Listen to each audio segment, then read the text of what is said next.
I bet you have been told to save this incredibly specific dollar amount. But is it right? Hey everyone, I am Andrew. I'm the owner of Lever Wealth Management, which is the financial advisor for people who scare financial advisors. And I've spent the last several years helping ultra high net worth and high net worth investors with their complex financial lives. What I do is I take the learnings from those situations and I give them to you so that you can apply them to your own situation. I have seen time and time again that people need to save $1 million. If you want a good retirement, save $1 million. Making this video is worthwhile because there's so much misinformation and lack of nuance out there that I'd like to put to bed some of that. I'm going to explain this with a story. I had a client once who, for years, the only thing they wanted to talk about when we would have review meetings was, how close am I to having $10 million? And obviously, over time, the accounts grow. Yes, but am I at $10 million yet? No, we're 8.2, whatever. And eventually, I go, hey, why is that so important to you? No judgment, but why is it important? And they said, oh, I just want to see 8 figures in my account. That's it. On their balance sheet, they wanted to have an 8-figure net worth.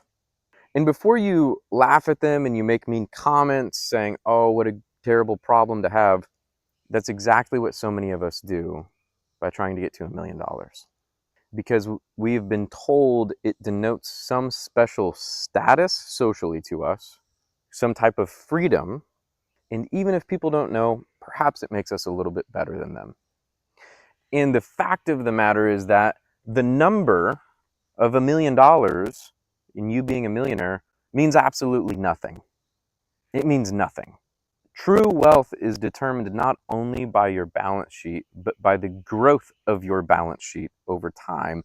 And that is a function of the growth of your assets, the growth of your income, and the delta between those and your expense base.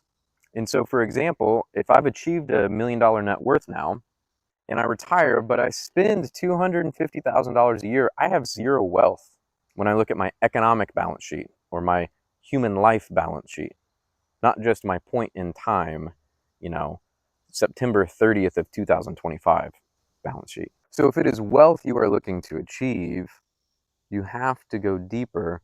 And I wouldn't even say you have to find your number. I think people stop at that, and that's a little too shallow as well, because it assumes a fixed number, which thereby assumes fixed values and goals over the next several decades. And the truth of the matter is, you have no idea what your goals are going to be in 5 years or in 10 years.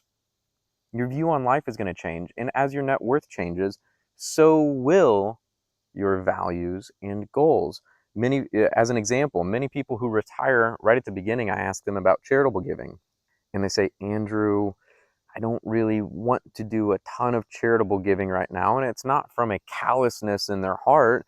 It's from a place of fear of, I want to make sure this money lasts. I want to make sure, right, if I'm on the plane, I got to put the mask on my own face first. And I get it. But 2, 3, 4, 5 years into retirement, once they realize the truth in the modeling that you're okay, they go, I'm going to have way more than I need. What are some philanthropic things we can do? Their goals changed over time.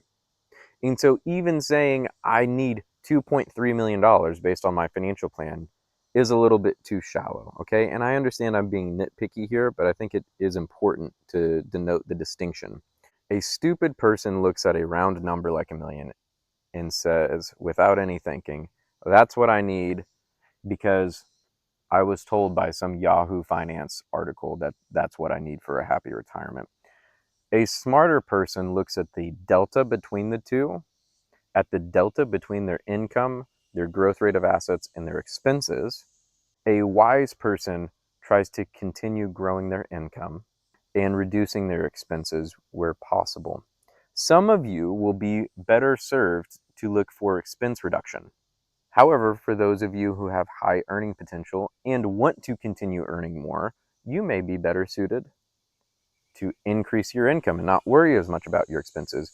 time is finite and we have to decide what we're going to focus on. However, the wise person looks at all three together: the growth rate of the assets, the growth rate of income, and expense reduction and minimization. I have no idea what your number is, and neither do you. But what I do know is having a living, breathing financial plan tends to give clarity in our minds on what direction we're trying to go. If I missed something in this video and you have a specific question, go to leverwealthmanagement.com/ask and I will directly respond to your question myself. Hope this video is helpful, and until next time, see y'all.